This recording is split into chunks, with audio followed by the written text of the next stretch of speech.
We are back after a week off, and we are in the middle of the madness. There's lots to talk about. We're about to ball out and dance. It's College Crossfire. I guess we'll get into it, guys. Always enthusiastic, unbelievable, hard-nosed. Roll up the sleeves for this one. This Dallas team was very overrated from the start, like they always are every year. The talent there, Kevin Mack, Eric Davis, and Cronin Roach are maybe three of the most talented guys in the team. Oh, that's an ugly shirt. Always a pleasure having you on, guys. Time to freak out, Reese. Welcome back to College Crossfire, everybody. We hope you had a wonderful and very safe spring break. For those of you who join us here on the 40 Acres, I'd like you to go ahead and welcome into our panelists. Lots to get to today. We've got Julien Owens, Jessica Robinson, J-Rob, and we have Jonathan Polasek, guys. A big Men's Warehouse fan myself. So naturally, we have the J Crew on with me. So glad we have that deal going for you. How's everybody doing? Doing great. Just turned 22, so I'm doing Spring great. break, happy birthday to you. Hope everybody, Jonathan, I never hear how your spring break was. I know how these guys. How was yours? It's very relaxing. Very short, but relaxing nonetheless. What about you, Reese? Good. Relaxing as well, but it's time to get amped up a little bit here. It's time to get fired up. The Texas Longhorns basketball pro season run is officially over before it got started. After a buzzer beater half-court shot by UNI, this year's team had a chance at making some noise in the tournament at some time, but 5 seniors are moving on and graduating. Isaiah Taylor could potentially leave for the NBA. Guys, what's really the future of this team, really especially if Isaiah Taylor decides to commit to the NBA draft? You know, it seemed like they could have done some damage in the tournament if they had gotten hot, beat 4 top 10 teams. But what's the outlook on this team, Julien? Rebuild very quickly. The thing is, this Longhorns team is really good in terms of what the team chemistry was and the things that they had going on. But as far as you said, there's 5 seniors leaving this year. So you're talking about 2 of your top scorers, 2 of your best rebounders, 2 of your best shot blockers, and you're telling me that they're going to be fine. So next season, you got to be shocked and smart and thinking this is going to be a very bad problem, especially if Isaiah Taylor goes to the NBA. You're talking about losing at least maybe 25 points a game, especially with Isaiah Taylor and Javon Felix leading right behind him. So you got to ask a lot from your freshmen and get your guys going through it. Don't get me wrong, Davis, Claire, they look good, but you got to start rebuilding and you got to do it quick. Yeah, if Isaiah Taylor goes, maybe losing that entire starting lineup even at Yes. times. J-Rob, what do you think? They had solid seniors. It's a big deal that they're losing them. Cam Ridley, Prince Ebay, DeMarcus Holland, and of course our favorite Danny Newsom. And we've got Javon Felix. It is Losing points. Hey, it's a fun class, but it is a big deal that they're leaving. Plus, with the addition of Isaiah Taylor, if he leaves, yes, that is a big role. But I do believe that Shaka has started to play his freshmen. They've been in throughout the season. He knows what was coming ahead, so he started to, like you said, rebuild kind of early. He gave Kerwin Roach some good opportunities to play with Isaiah Taylor, learn his leadership style, kind of play on the court for his own and lead them. So I feel like Kerwin Roach is going to be a really big deal next year, as well as all the other freshmen. But I think Shaka's already started to prepare for that. So we're going to look for him next season. I like that. The 3 freshmen really had increased roles sort of in different parts of the season. Shaq Claire got some big minutes as well. Jonathan, what do you think? Well, you can't diminish the impact of the 5 seniors and potentially Isaiah Taylor. But what I think you're going to see is a slimmed down version of Texas. You're not going to have your 2 behemoths in the middle, in the post every game now. I think you're going to see more of what Shaka Smart really wants to do with his basketball teams, which is havoc. He wants to be able to run up and down the court, which you really couldn't do with Cameron Ridley and even Prince Ebay. I know he's a little bit slimmer, but he's still not that much. And so you'll be able to see, I think, with Kerwin Roach, Eric Davis Jr., and Tevin Mack, those 3 freshmen, they're really going to lead as sophomores, and they're going to be able to install the up-tempo attack that Shaka Smart wants, along with the incoming freshmen that they have this year. I mean, so you think it could potentially be better? Maybe the roster fits Smart's coaching style even more. I'd say it fits it better. Results may not necessarily give us the wins that we expect. Okay, guys, week off, had that spring break, but no hangover carrying into tonight's show. You guys are all getting a point just to start things off right. I love what you guys said. I think that it is a big deal, but he started preparing, and it's a bright forward moving future, guys. Shaka Smart's First season is finally in the books. It included wins over 4 top 10 teams, 6 ranked teams, rough stretch in January, and even an early exit in both the Big 12 and the NCAA tournaments. Guys, what grade would you give Coach Smart's first season at Texas? It's time. You guys are the normal students. Time to be the professors here for student Shaka Smart. J-Rob, we'll start with you. All right. Well, I'm going to come out and say it. I would give him an A. Okay. And I give him an A because this is his first season here, and he's really got these players to buy into his Shaka Smart coach style. Aggressive, and he got them to buy into it early, and I think they're all on the train.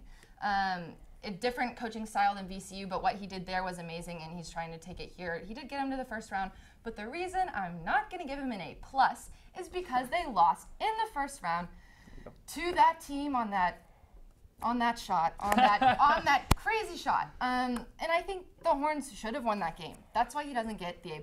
An A, great season, but they've got a ways to go, and I think next season's something to look forward to. Okay. A. Cracking down, but solid A. I like it. Jonathan, get out your grade and pen. Jessica, I think you're just a tad bit too nice. Okay. I'm not docking Texas all that much. I'm going to give them a B+. Okay. I think they did overachieve significantly, especially with Cameron Ridley going down. And who would have thought that they would have gotten what they did out of Prince Eva? I mean, he was just a toxic wasteland before this season started. And so, but you have to, yes, they did win a lot of games. They won 4 games over top 10 teams this year. But they lost, what was it, 4 or 5 of their last 9 games. Lost to Baylor in the first round of the Big 12 tournament, getting smashed by Baylor, and getting smashed by Kansas after the big OU win. So you can't diminish that. And so that's the reason I'm not going to give them an A, but a B+ for overachieving with Rick Barnes' kids for the most part too, which really hadn't done much up until now. I like that a lot. A couple big wins along the way, 2 top 5 wins as well. Julien, what's your grade? I'm going to be a little bit more pessimistic. You know I'm a hard grader, so I have to give him a B. Hard grader, that's fine. I got to give him a B. Okay. Didn't do the extra credit. No, not extra credit. Okay. Like Jonathan said, with Rick Barnes' kids, you didn't expect him to even go far into the NCAA tournament. You didn't even think he was going to be a 6 seed like he was. But for me, he did fantastic with the team that he had. 4-3 with top 10 teams, 66 with top 25 teams, so it was pretty good. But where I lack and where my grading gets hard is especially that last stretch in January, where he was losing 2-3 straight games, and overall 5 of his last 9 games, he was just terrible, especially against Kansas at home. And, you know, you do well against North Carolina early in the season, and you go and have this bad game. It's just really very bad. You know, it's very bad looking towards saying, like, okay, we can't finish the season. And then also with Big 12, got bounced quick by Baylor. And, I mean, yes, I want to give him some kind of critique on that Northern Iowa game, but they did put up a great game. It was just a circus shot. So overall, I still have to give him a B. Okay, so we got B, we got A, and B+. I would have settled for A- or B+. That's sort of what I had in mind, just because I think you can't take away 4 top 10 wins, 2 top 3 wins at the time. I think there's a lot of progress made, and I think they did overachieve. But at the same time, you can't get bounced that early in the tournament and in the Big 12 tournament. So Jonathan's getting the point here, guys, as we move on. It is officially Pro Day here on the 40 Acres, even though the Longhorns may not have many pros. Hassan Ridgeway projects to be a 2nd to 3rd rounder. But, guys, which draft hopeful from today from Texas really do you maybe possibly see making a move up the draft board, or depending on how you see it, maybe even getting on that draft board and maybe help themselves out today? Jonathan? Well, I'm going to go with someone who, I think it was last year, was able to squeak into the draft, and that will be Duke Thomas, who, like Quandre Diggs, played that nickel role. As he's a very versatile player. He can play the nickel, he can play corner, he can play safety, and that bodes well for his NFL future. Maybe he had the best day today too. Yes, I think he really did.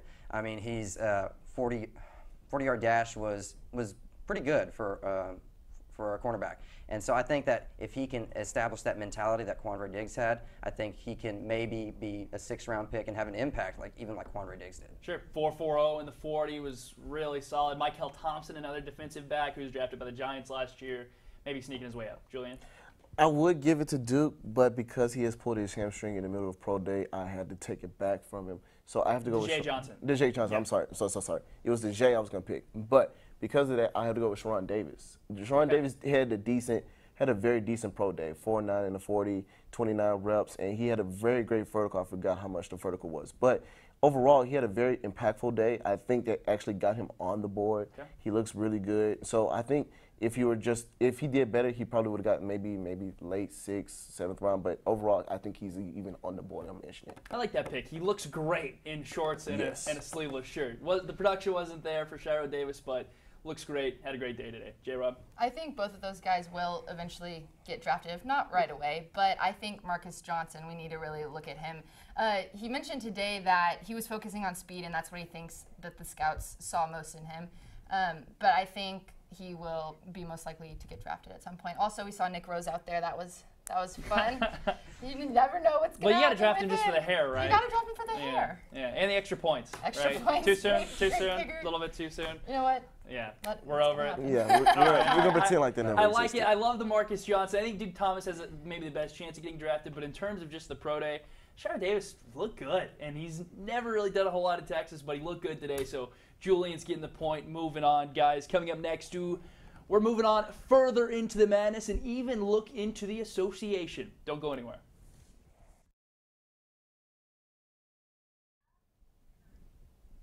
We are officially back here on College Crossfire. Had a week off for spring break, had that quick break, but we're already back. Time to take a look at the scoreboard. Tight contest so far, guys. Just how I like it. We got Julian with 2. We got J-Rob in the middle in the 1 sandwich. Jonathan's got 2 as well, guys. Let's go ahead and get into it. March is officially mad. Major upsets, buzzer beaters, left, right, A&M comeback, Middle Tennessee, 15 over a 2 seed, 14 over a 3 seed. You had a Wisconsin last-second shot over 2 seed Xavier, guys. It's been an incredible first weekend, but what has been the single biggest shocker of the tournament so far? Maybe the best weekend ever, some are saying, but what stand out to you guys? I know we all loved it, but Julian, what stood out? First, I must say this was by far the best March Madness and the worst March Madness for me. My bracket broke that first day. I can empathize with that. But I'd have to say, if I had to go with the biggest upset for me, it was Wisconsin and Xavier, man. I was watching that game head on, and it looked really good, and I said, this has to go into overtime. As I'm thinking about it, I was like, this game is really intense. It was really going well, and it has to go into overtime. And just to see that off corner 3 go in with like less than 2 seconds left in the game was just heart-wrenching. Like, it felt like I was, again, with Texas, how they lost to Northern Iowa, but I would have to say that was the biggest upset for me. Mm-hmm. I really thought that was going to overtime, and just to see something like that back in the third quarter and just fading it off like a 3 was phenomenal. Bronson Koenig, absolutely breaking hearts. All right, so you got Wisconsin, Xavier. Jared, what sticks out to you? What sticks out to me, I've got to say this has been the craziest or maddest March Madness so far. My bracket is destroyed. Yes. And I'm going to say the only 8 times in tournament history has a 15 seed beat a 2 seed. I'm going to go with biggest upset, shocker, Middle Tennessee over Michigan State. That definitely destroyed a ton of brackets, that game alone. I personally had Michigan State going to the final game. Okay. That was sad. Okay. But that was definitely, Okay, that's draw. got to be the biggest shocker. Only 8 times in tournament history. Yeah. No 15 over 2. No one ever saw it coming. Crazy. Michigan State by Vegas had the 3rd best odds to win it all going into the tournament. Jonathan, what do you think? Well, I don't know about y'all, but my bracket's still fine. I'm kidding. I'm kidding. Yeah, It's not. right. Okay. I don't know if I'm doing this right, but Axum Jacks over West Virginia. I mean, almost over Notre Dame. almost over Notre Dame, too. Stephen F. Austin, they really took it to West Virginia. They played West Virginia style of game and better. They absolutely pressed West Virginia for so many turnovers, and that's what West Virginia does best. And so to get out West Virginia by Stephen F. Austin, that's saying something. And they just laid it all over West Virginia and just destroyed them. So I got to give it to Stephen F. Austin. I like that. Knack and nowhere, bringing it, man. That's right. Wanted to pick the Jacks, couldn't quite do it, but man. I had them. All great picks. You actually had it? I did. I'll give you a point just because you had it. Because another thing, it's relevant because the Big 12 continues to struggle. I had West Virginia going to the Elite 8, and of course, we know how that went. So, guys, moving on. Jonathan gets a point on that one, even though your Final Four is probably completely wrong. Brackets have been shattered to pieces. You get a chance to redeem yourselves here on Crossfire because we like to do that. It's time for you to give us your updated Final Four picks. So, whatever you had in your original, J-Rob, throw Michigan State out the window. Out. Please get it way out of here. And time for a new revised Final Four. And we'll start with you. Okay, so we got Duke. Okay. Wow, All right. the Duke Blue Devils. The Blue okay. Devils. You got them over OU or A&M? Over. Oh yeah. Over. okay. Oh, yeah. All right, homer pick. That's fine. Allen Ingram. They're great. Okay, Duke. Then we have Kansas. Okay. Perry Ellis. It's Kansas. Okay, then we got Gonzaga. I had a tough time. I like Gonzaga. I had a tough time picking the Midwest, but I feel like at that point, the world is craving another upset. They're craving it. So I think Gonzaga is the team that's going to pull it off. Go Zags. And then we got UNC, and they Carolina, have... just my tie guy. Hey, I'm all in with Roy Williams. You're matching Bryce Johnson. Just in the first 2 games alone, totaled 39 points. 39 points, 17 rebounds, 10 blocks. What? Crazy. So I think him alone, he's great, and they've spread the offense, and they've got 6 guys that that honestly can carry the team. They don't have to just rely on Marcus Page. They've got all kinds of stuff. Marcus Page maybe hasn't even been himself, but they're still rolling. But they're still going because it's UNC. Okay, UNC, Zags, KU, and Duke. I like it. Jonathan, who you got? Well, Jessica completely read my mind and stole all of my picks. Really? I mean, it is exactly You're the rolling same. with the Zags, the 11 seed, too, huh? You got to have a Cinderella story. Yeah. What's March without a Cinderella Amen. story? I mean, you have Wichita State, you have VCU. I mean, you need a Cinderella story. So that's why I have Gonzaga making the Final Four and really pushing UNC. Maybe not winning, but pushing UNC. And so UNC with Bryce Johnson, a double-double machine, and Marcus Page, if he can ever get hot, I mean, it seems like he's been cold all season. He hasn't, like you said, been himself. The Dukies, I mean, Grayson Allen, it seems like he's no love for OU, keeping the Texas home strong. If Grayson Allen, if he keeps tripping everybody, they're going to get there by default. And then Kansas, best team in the country, they're definitely getting there. Sure. Okay, I like it. Julian, do you have something different? I have one different. I have Kansas, of course. I have Duke, and I have North Carolina. Duke, you guys all win. I love Duke. You guys are both Texas, all Texas people. A&M doesn't get it. OU gets it. Throw somebody else in there. I like it. I'll be honest. I think Duke will pull the upset against Oregon. No way. A&M Oregon or OU or A&M is getting it. Duke. OU. I think OU will beat A&M. I just want to see that happen, just to see them beat them. Sure. But I see Duke overpowering Oregon, and I see Duke beating Oklahoma. Just me. And then my fourth and final pick, I still have UVA going. Virginia. I like that. UVA still going. I love Gonzaga.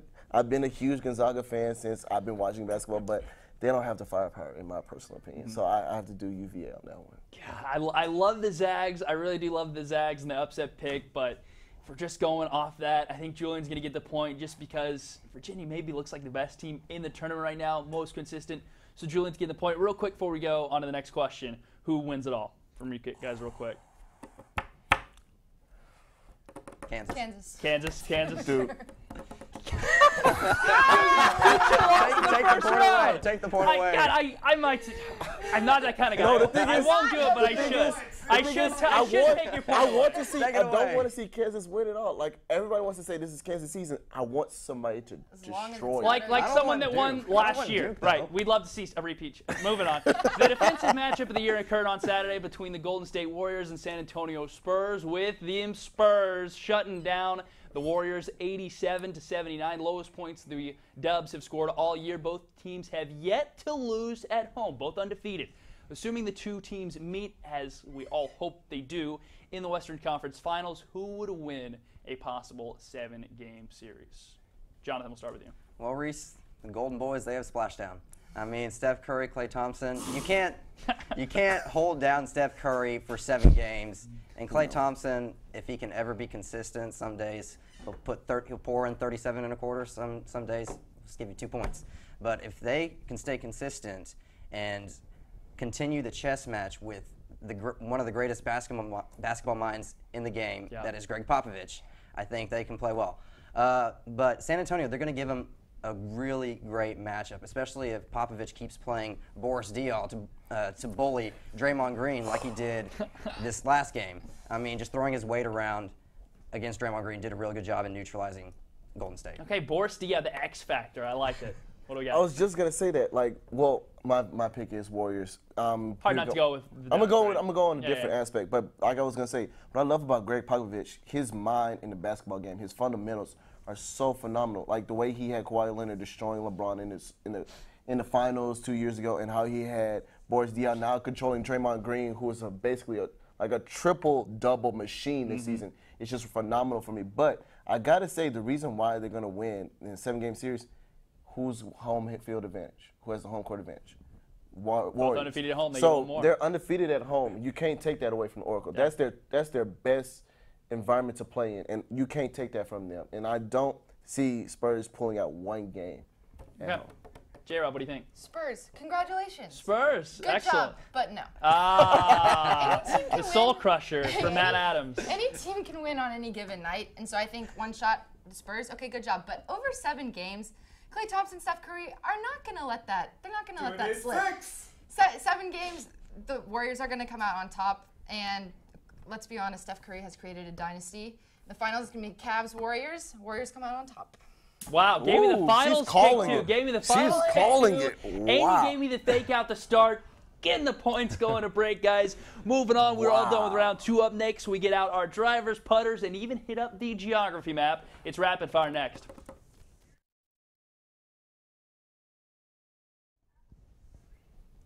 Welcome back to College Crossfire. It is our rapid fire segment. You will certainly be glad you stuck around. One final glance at the scoreboard. We have 3-3, guys. Anybody can win it. Points are now doubled to 2. I'll read the question. You guys jump in at any time, and we'll get right into it. Our first question is going to be a test of just how well you paid attention in U.S. geography class in the 10th grade. The NCAA tournament brings some teams that normally aren't in the spotlight to the center of our attention in the sports world. Tonight we're going to see if you know what city these schools are in. I'm going to name one city for these. You'll get a point if you can guess the right city. We'll start off with Middle Tennessee State. Do you know what city they're in? Nashville. In Tennessee.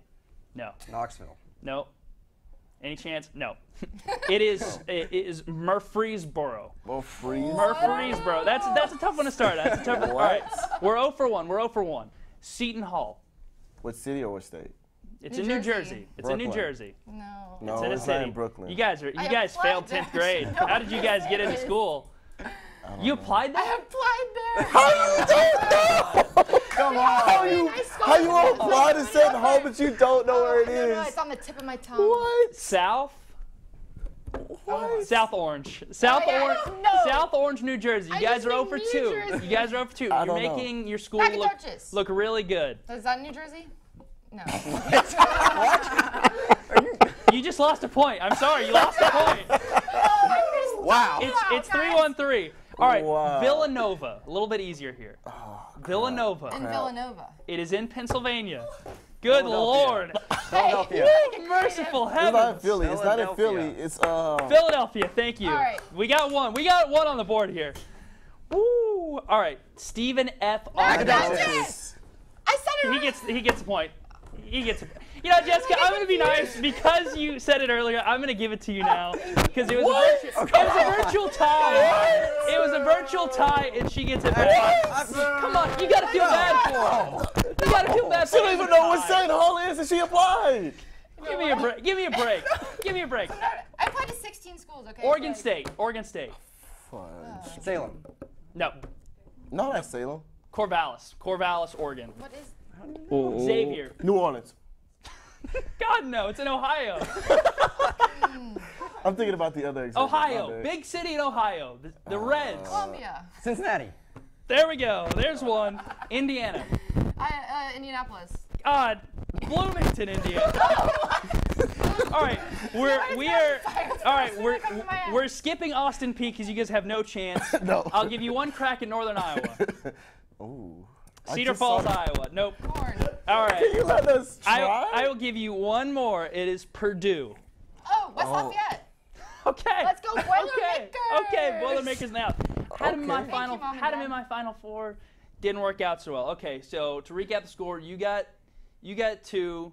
You got 2. I kind of did you dirty on one, so I'm gonna give you an extra one. So we got, what do we got? 4, 4, 5. 4, 5, 5. Okay, great. Moving on, guys. Jordan Spieth will be playing in a. God, you guys are terrible. After winning the Masters last year, Spieth is now in charge of selecting food for the Champions Dinner at the Dell Match Play this weekend. He went with classic Texas barbecue in the style of Salt Lick, of course. So the question for you guys is, if you could pick any food to serve to the populace here in Austin, what would it be and why? Franklin's barbecue. The best barbecue wait, I've ever tasted. Hey, it's the best barbecue I've tasted. And That's saying right, something. Franklin's. Okay. That's saying something. Okay, that's saying something. All right. I'll believe you. I'm gonna You get give you. Franklin's.